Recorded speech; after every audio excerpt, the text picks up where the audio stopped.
My name is Evan Reis. I'm a structural engineer, and I am executive director of the U.S. Resiliency Council. And we're a nonprofit organization that focuses on educating the public and other building stakeholders about how buildings perform in earthquakes and other natural hazards. We help them understand how they can mitigate their risks.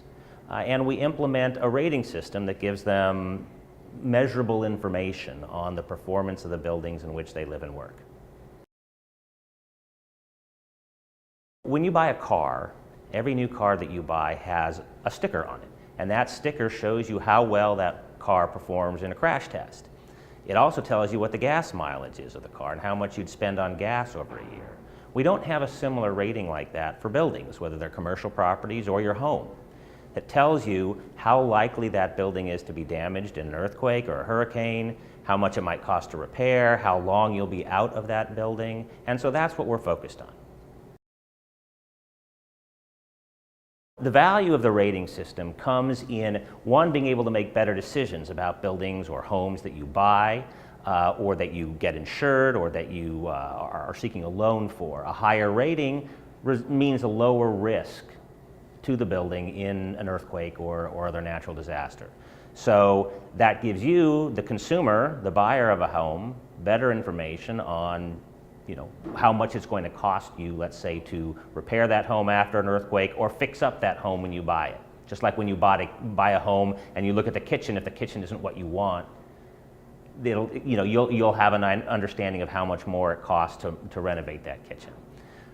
It can also give you information, it can give a city information on what their housing stock is going to look like after an earthquake, so they can take the information that comes from, say, rating single-family homes or apartments and understand how much shelter need is going to be required after an earthquake.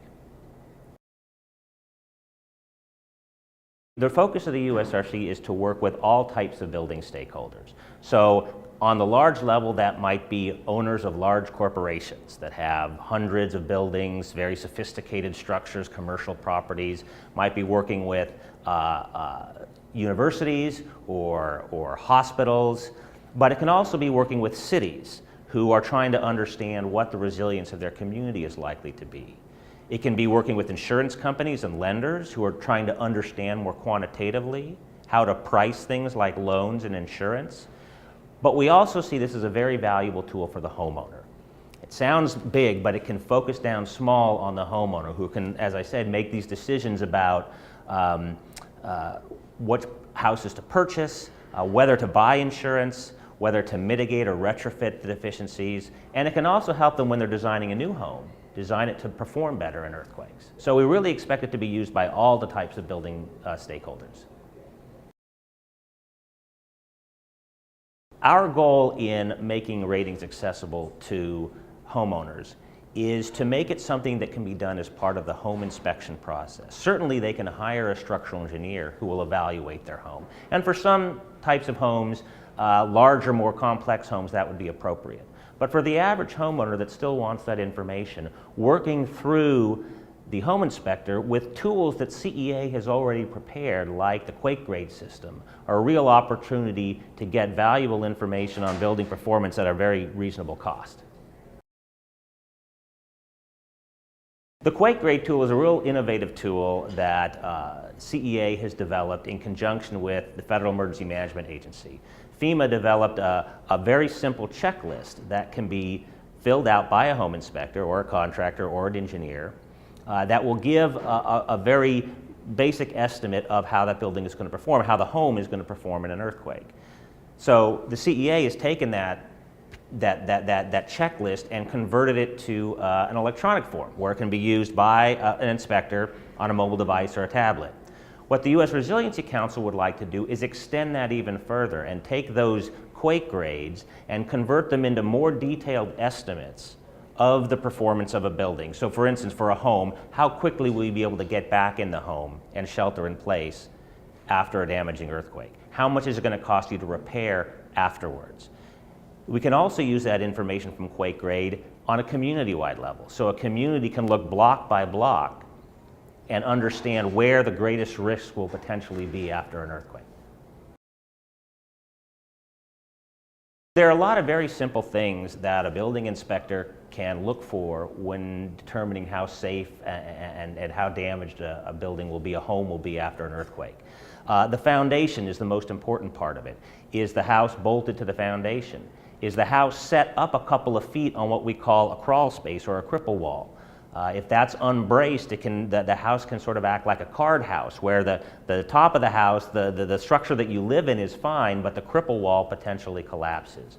Things like chimneys, things like is the home on a slope?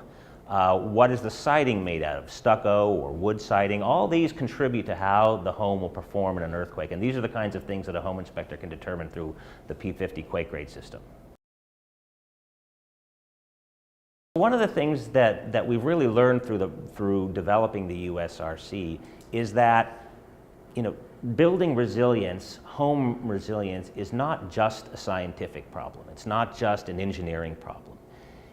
We really have to understand the social and almost human nature aspects of how people, especially homeowners, make decisions. What kind of things will motivate them to take action? What kind of incentives, what kind of anxieties and concerns. And so part of the work that the USRC is doing is really focusing on education and making homeowners and others aware of the risks that they face being in California, but also giving them hope. It's not enough just to instill fear in people, that the big one is coming. It's also important to show them that there are ways that they can mitigate their risks.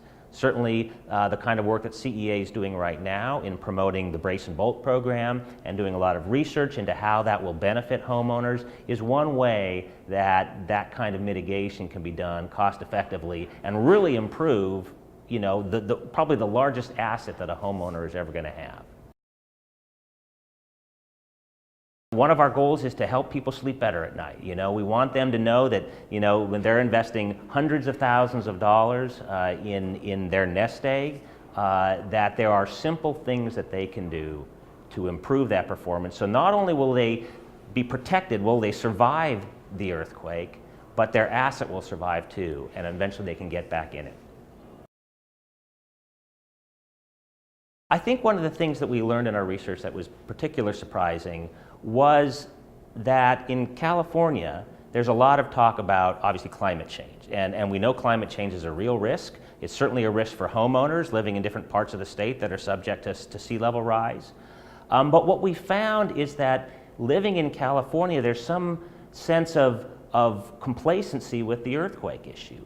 I literally talked to some folks just a couple weeks ago who said, well, don't we have the whole earthquake thing figured out? I mean, we're an earthquake country. Why would anybody build buildings today that aren't earthquake proof? Why would the city allow homeowners to live in buildings that aren't earthquake safe? And what we realize, and of course what they have to realize, is that there are a lot of older buildings in the state, buildings that don't meet current earthquake codes. And even newer buildings that meet current codes will likely be safe, but the asset itself, the home itself, may not be recoverable. So educating people was a surprise for us that they considered sort of the earthquake problem already solved in California. So we know we have work to do to educate people.